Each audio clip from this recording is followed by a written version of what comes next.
Lawyers association ने प्रत्याशी परिचय कार्यक्रम का आयोजन किया। इस अवसर पर बनारस बार और सेंट्रल बार के चुनाव 2025 के सभी पदों के प्रत्याशी उपस्थित रहे। कार्यक्रम का संचालन वरिष्ठ अधिवक्ता उमेश पाठक ने किया। इस अवसर पर अधिवक्ता हरिशंकर सिंह, अधिवक्ता अनुज यादव, अधिवक्ता प्रेम प्रकाश सिंह, अधिवक्ता सुजीत कुमार सिंह, अधिवक्ता अकबर राइन, अधिवक्ता मंगलेश दुबे, अधिवक्ता कालिका सिंह, अधिवक्ता अरविंद राय, अधिवक्ता अब्दुल सत्तार, अधिवक्ता अभय श्रीवास्तव, अधिवक्ता लक्ष्मेश्वर नाथ शर्मा, अधिवक्ता जितेंद्र मलिक सहित सैकड़ों की संख्या में बनारस में चंदौली के अधिवक्ता उपस्थित रहे। अंत में धन्यवाद ज्ञापन रामनगर लॉयर्स एसोसिएशन के अध्यक्ष राम कुमार वर्मा ने किया। शौर्य न्यूज इंडिया के लिए रामनगर से संतोष अग्रहरी की रिपोर्ट। देखिए, वाराणसी जनपद के रामनगर में दी लॉयर्स एसोसिएशन रामनगर की ओर से प्रत्याशी परिचय समारोह का आयोजन किया गया है। इस कार्यक्रम में आपको जैसा बताते चले कि वाराणसी जनपद में इस समय Banaras bar association, the central bar association Banaras का चुनाव 21 दिसंबर को होना है। उसी के क्रम में आज यहाँ बनारस जनपद के जो भी दोनों बार के चुनाव लड़ने वाले हैं, जैसा कि बनारस बार वाराणसी का सबसे प्राचीनतम बार है, सारे प्रत्याशी यहाँ एकजुट हैं और सैकड़ों की संख्या में अधिवक्ता लोग भी यहाँ मौजूद हैं। सारे प्रत्याशी अपना परिचय इस समारोह में, इस सम्मेलन में दे रहे हैं और यहाँ पे आप शौर्य न्यूज इंडिया पे लाइव तस्वीर देख रहे हैं। पीछे यह इनका दी लॉयर्स एसोसिएशन रामनगर के तत्वाधान में यहाँ परिचय सम्मेलन किया जा रहा है। प्रत्याशियों का प्रत्याशी अपना परिचय दे रहे हैं। शौर्य न्यूज इंडिया पर आप देख रहे हैं लाइव तस्वीर। शौर्य न्यूज इंडिया के लिए संतोष अग्रहरी रामनगर से। हमारे प्रत्याशी कुछ विलम्ब से आए हैं, मैं उनको कोई कमेंट नहीं करूंगा, लेकिन हम वो कार्यक्रम समय से खत्म करना है, इसका भी ध्यान रखना है। हम दूर है वक्ताओं की अगली कड़ी में मैं आग्रह करूंगा हमारे बीच में बनारस बार एसोसिएशन के अध्यक्ष प्रत्याशी श्री अरविंद कुमार राय जी हमारे सदस्य भी हैं बार के। मैं उनसे आग्रह करूंगा कि अपनी ओजपूर्ण वाणी से समय को ध्यान में रखते हुए अपने वक्तव्य को रखें। धन्यवाद। अधिवक्ता भाइयों और प्रत्याशीगण मित्रों, ये चुनाव मैं बनारस बार से अध्यक्ष पद का प्रत्याशी हूँ। हर साल चुनाव होते हैं, हर साल प्रत्याशी पता दिया। वर्तमान वर्ष में जिस तरह के प्रत्याशियों का चयन हम लोगों ने किया, यह दुर्भाग्यपूर्ण था बार एसोसिएशन के लिए। और आने वाले समय में मैं आपसे निवेदन करता हूं, आपसे हाथ जोड़ के प्रार्थना करता हूं। 2015 में बनारस बार का महामंत्री रहा हूं और विगत समयों से आप लोगों के बीच उपस्थित भी रहा हूं। 2025 वर्ष के लिए मैं अध्यक्ष पद, बनारस बार के अध्यक्ष पद का प्रत्याशी हूं। संवैधानिक पद है, उसका निर्वहन संविधान के अनुसार ही करने के लिए प्रतिबद्ध रहूंगा। अधिवक्ता समाज में जो भी अपने बीच की विसंगतियां उनको दूर करने का प्रयास और जो अधिवक्ता हित के लिए जो हो सकेगा मैं वो करूंगी। कहीं भी आपकी बहन को आपको ये नहीं लगेगा कि मैंने अपने बहन को उस पद पे ले जाके कोई गलती की, इसलिए एक मौका जरूर दे। प्रणाम। प्रत्याशी हूँ, जो हमारे बाइलाज के अनुसार जो कार्य होगा बनारस बार का, मैं उसको भरपूर करने का कोशिश करूंगा। लाइब्रेरी की व्यवस्था को दुरुस्त कराऊंगा, शौचालय की व्यवस्था को दुरुस्त कराऊंगा और जितने फर्जी अधिवक्ता कचहरी में घूम रहे हैं उनको पकड़वा करके थाने भिजवाने का भी काम करूंगा, जिससे हमारे ही आहार को, मेरे ही पैसे को वह ले जा रहे हैं, जिससे मेरी समाज में बदनामी भी हो रही है। इसे फर्जी पकड़ाते हैं, लेकिन होता है समाज में कि अधिवक्ता पकड़ा गया, लेकिन वह अधिवक्ता होते नहीं है, लेकिन उसको संरक्षण कम देता है, हम ही लोगों के बीच के लोग देते हैं। हम पूरा अपील करेंगे अखिलेश जी को यही बनाने का प्रयास किया जाएगा। धन्यवाद। हमारे बीच में सेंट्रल बार एसोसिएशन के वरिष्ठ पदाधिकारी के युवा अधिवक्ता हमारे मित्र भी हैं, श्री पंकज कुमार मिश्र जी अभी शायद आए हैं, तो सांस लेकर के। Central bar association Banaras Varanasi के अध्यक्ष की हैसियत से यदि आपकी कृपा मिली, यदि आपका आशीर्वाद मिला और मैं उस पद पर पहुंचा, तो मैं वो सब करूंगा जो मैं अपने भाइयों के हित में उचित समझता हूं, अपनी सीमाओं में रहते हुए, अपने बार के संविधान के दायरे में रहते हुए। और जो भी ताकत आपकी होगी उसको समवेत करके हम अपने लक्ष्य को प्राप्त करेंगे और निश्चित रूप से आपका, अपनी संस्था का सम्मान वर्धन करेंगे। इन्हीं शब्दों के साथ बात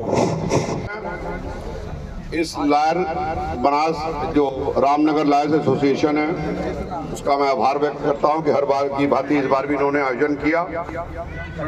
हम यहाँ उपस्थित सभी प्रत्याशियों से ये उम्मीद करते, ये आशा करते हैं कि जो पूर्व की व्यवस्था चली आ रही थी, जो इस बार के कार्यकाल में समाप्त हुआ, उसे जो बहाल करने की बात करेगा उसी के साथ अधिवक्ता समाज रहेगा। जैसे कि हमारे जूनियर अधिवक्ता भाइयों को पूर्व से वकालतनामा और मेमो में 100 रुपया देने की व्यवस्था थी, जो उसके बहाली की बात करेगा अधिवक्ता समाज उसके साथ रहेगा। पूर्व की भांति वरिष्ठ अधिवक्ताओं के निधन पर जो फुल डे कंडोलेंस की व्यवस्था करेगा, उनको सम्मान देगा, अधिवक्ता समाज उसके साथ रहेगा। न कि इस तरह इस बार के कार्यकाल में कि बनारस जनपद नहीं, पूर्वांचल के बड़े अधिवक्ता का ध्यान देता है बाबू देवेंद्र सिंह का, और ये बार, ये निकम्मी बार पूर्व का शासन 1 दिन का 1 घंटे का कंडोलेंस नहीं पास किया। ये दुख का विषय है।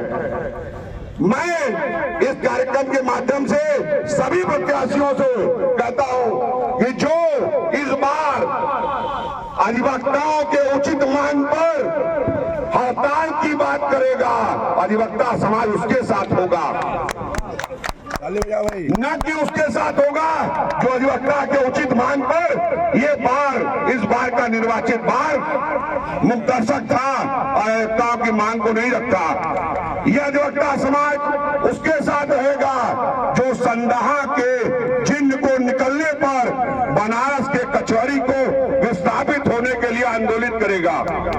वो आंदोलित होगा, न कि वो निकम्मे लोग जो हमारे इलाहाबाद के आदेश पर बिल में घुस गए।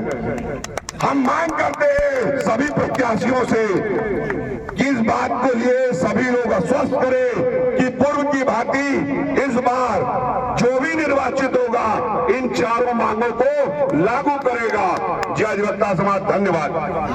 एसोसिएशन रामनगर के अध्यक्ष और इस सभा की अध्यक्षता कर रहे प्रिय भाई एडवोकेट राम कुमार यादव जी, संचालन कर रहे वरिष्ठ अधिवक्ता उमेश पाठक जी, और इस सभा में बैठे हमारे वरिष्ठजन, साथियों, बहनों, मैं Prem Prakash Singh Gautam, central bar association Varanasi का अध्यक्ष पद का प्रत्याशी हूँ।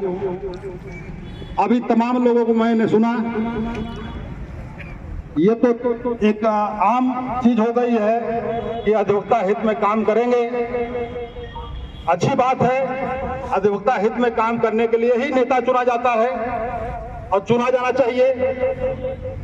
आप सबको पता होगा कि मैं 1 वर्ष से लगातार, जब से इस मुहिम में आया हूं, अधिवक्ता हित में कार्य करता चला जा रहा हूं।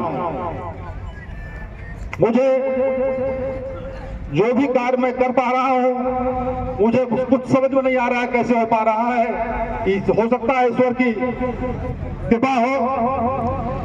मैं जनवरी माह में दीवानी परिसर और कलेक्ट्रेट परिसर में टीन शेड में जहां पुराने जमाने के बल्ब जलते थे, मैंने देखा जब उसको, तो मुझे लगा कि चुनाव में पैसे तो खर्च होते हैं लेकिन उसका सदुपयोग किया जाए। और मैंने करीब 1500 के ऊपर LED लाइट पूरे दीवानी परिसर और कलेक्ट्रेट परिसर में सिर्फ अधिवक्ता हित को देखते हुए लगवाया। और उसका आज जब देखते हैं जाड़े के समय में, बरसात में भी देखा, सूर्यास्त थोड़ी जल्दी होती है, 7 बजे 7:30 बजे तक अधिवक्ता भाई काम करके उस लाइट में घर जाते हैं, सुखद अनुभूति होती है। गर्मी के प्रचंड गर्मी में पानी की बहुत दिक्कत थी। मैंने अधिवक्ता हित को देखते ही 2 वाटर कूलर नया लगवाया और जितने पुराने थे आप विश्वास मानिए एक भी पानी पीने योग्य नहीं थे। उसमें सारे अधिवक्ता व अधिकारी पानी पी रहे थे। मैंने उसकी सर्विसिंग करवाया, टोटी नया लगवाया। ये है अधिवक्ता हित। इसके अलावा जब नए कानून चेंज हुए, मैंने 2 प्रति सेंट्रल बार, बनारस बार और हमारे तीनों तहसील जो है मैंने वहां उपलब्ध कराई। जाके खुद मैं गया वहां उपलब्ध कराया, लाइब्रेरी में दिया कि सारे अधिवक्ता उसको पढ़ सके, नए कानून को समझ सके। अब इसके बाद जिला पंचायत रोड का मामला था, जहां हमारे अधिवक्ता भाई चौकियां लगा के बैठते हैं। टेंडर पास हो गया था, ठेकेदार के मनमानी से वो नहीं बन पा रहा था। अधिवक्ता भाई हमारे पास आए, हम लोग डीएम से जाके मिले। माननीय हमारे जो प्रधानमंत्री जी हैं उनका नामांकन था। मैंने अल्टीमेटम दे के आया था डीएम को कि अगर नामांकन के पहले रोड नहीं बना तो मैं नामांकन वाले दिन ही अधिवक्ता भाई को लेके सामने हमारे स्टेट बैंक जो मुख्य ब्रांच है उसके सामने धरना पर बैठ के जाम करूंगा रोड। आप विश्वास मानिए दिन रात काम चला और नामांकन के पहले रोड बन गया। वो टेंडर पास हो गया था लेकिन बन नहीं रहा था। इसके अलावा हम जो भी काम होगा वो सार्वजनिक होगा। आप लोगों से मेरा निवेदन है कि आप हमको वोट करें, जिताएं और सेंट्रल बार ही नहीं पूरे कैंपस के भविष्य को बदल के रख दूंगा, दिखा दूंगा। आप हमारे साथ हैं, हमको कोई गम नहीं है। जय हिंद, जय अधिवक्ता समाज। बार एसोसिएशन रामनगर के जो इस कार्यक्रम में सेंटर बार बनारस, पूरे बनारस के अधिवक्ता यहाँ पे उपस्थित हुए, इसके लिए उनको बहुत बहुत धन्यवाद एवं आभार। मैं चाहूँगा कि जितने भी प्रत्याशी हो सारे प्रत्याशी विजयी होके हम लोग के बीच आने का काम करें। इसी के साथ धन्यवाद एवं आभार प्रकट करते हैं। आज लायर्स एसोसिएशन रामनगर की ओर से प्रत्याशी परिचय कार्यक्रम का आयोजन किया गया है, जिसमें बनारस बार एवं दी सेंट्रल बार एसोसिएशन के सारे प्रत्याशी यहाँ उपस्थित थे। आज यहाँ पे इस कार्यक्रम में मौजूद हैं वाराणसी जनपद के वरिष्ठ अधिवक्ता हरिशंकर सिंह जी, जो पूर्व में अध्यक्ष भी रह चुके हैं। हम इनसे कुछ चर्चा करेंगे जो है चुनाव के बारे में। जैसा कि 21 और 20 दिसंबर को चुनाव होना है। 20 दिसंबर को सेंट्रल बार बनारस बार का और दी सेंट्रल बार एसोसिएशन का चुनाव होना है। तो आप अधिवक्ताओं से क्या अपील करना चाहेंगे, वो कैसे प्रत्याशी का चयन करें अपना? मैं हरिशंकर सिंह एडवोकेट, सदस्य पूर्व अध्यक्ष बार कुशापुर उत्तर प्रदेश। हमारे ये रामनगर के भाई लोग सभात्मक वातावरण में अधिवक्ता समाज को बुलाते हैं, अधिवक्ता परिचय कराते हैं। हम ऐसे प्रत्याशी चुनना चाहते हैं जो अधिवक्ता हित की बात करे। अधिवक्ता हित सर्वोपरि है, यह फुरमार रख के जो काम करे, हम उसको ऐसे प्रत्याशी को हम चुनाव करना चाहते हैं जो अधिवक्ता का सम्मान बढ़ाए, गरिमा को बढ़ाए। अधिवक्ता की गरिमा पर कभी आँच ना आवे, चोट न पहुँचे, ऐसे प्रत्याशी को हम लोग नहीं बनाएंगे। हमारे यहाँ हैं अभी भी अधिवक्ताओं को सम्मान बढ़ाने वाले भाई लोग हमारे हैं जो लड़ रहे हैं चुनाव, इच्छा रख करके कि हम अधिवक्ताओं की सेवा करेंगे, सुख दुख में शामिल होंगे, जहाँ भी जाना होगा वहाँ जाएंगे। ऐसे प्रत्याशी हमारे बीच में मैदान में है। आपके समय में जब चुनाव होता था और आपके समय में जो चुनाव हो रहा है, क्या आपको लगता नहीं कि अब चुनाव हाईटेक हो गया है उस समय से? हाँ, हमारा ये कहना कि कोई माने होता था, आज भी भाई लोग बाटी चोखा खिला रहे हैं। भाई एक दरी पर बैठकर एक साथ समता के रूप में खा रहे हैं लोग बाटी चोखा लोग, तो कोई हाईटेक नहीं कर सकता। एक बात और बता दें आपको कि हमारे अधिवक्ता समाज को कोई हाईटेक नहीं कर सकता, क्योंकि हर भाई अधिवक्ता हमारा सक्षम है, 11वीं पास है, उसका रजिस्ट्रेशन है। तो ये भ्रम हो किसी को नहीं, हाईटेक का मतलब चुनाव हाईटेक तरीके से नहीं। हमारा अधिवक्ता समाज बहुत सोच समझ के अपना मतदान करता है। पढ़ा लिखा मेरा समाज है। हाईटेक के मतलब ही नहीं, पहले बहुत साधारण तरीके से चुनाव हो जाता था, लेकिन आज भी साधारण तरीके से है। और बाटी चोखा आदमी खिला रहा दरी पर बैठ करके, हमारे समझ से इससे बढ़िया साधारण तरीके से चुनाव क्या हो सकता है। अच्छा, कुछ अधिवक्ताओं का अभी नया वोटर लिस्ट में नाम आया होगा जो है, उनके लिए क्या संदेश आपका, जो नए अधिवक्ता है एकदम जो है? हाँ, अधिवक्ता भाई लोग जो हमारे पहली बार मताधिकार करने जा रहे हैं, जो उनको अधिकार मिला है वो सोच समझ करके अपना मताधिकार करेंगे। जो अधिवक्ता हो गया मताधिकार जिसको प्राप्त हो गया, तो कचहरी की हर गतिविधि को, हर प्रत्याशी के बारे में उनको जानकारी होती है और समझ बूझ करके ही निर्णय लेते हैं, मतदान करते हैं। अच्छा, दी सेंट्रल बार चुनाव में इस बार जो है आपको क्या लग रहा है, जो लड़ाई है वो त्रिकोणीय लड़ाई है या फिर सीधा सीधा एक दो लोगों के बीच में टक्कर रहेगी? देखिए, अभी ये कहना उचित न होगा। हर प्रत्याशी जीतने के लिए लड़ रहा है, जी जान अपना प्रयास लगाया है, कर रहा है। अभी अंतिम दिन तक, समय तक वोट देते देते मतदाता बदल जाता है, निर्णय को बदल देता है। तो ऐसे में कहना कि ये जीत रहे, हार रहे हैं, ये टक्कर में है, पीछे हैं, कहना उचित नहीं होगा, जल्दीबाजी होगी। बहुत बहुत धन्यवाद।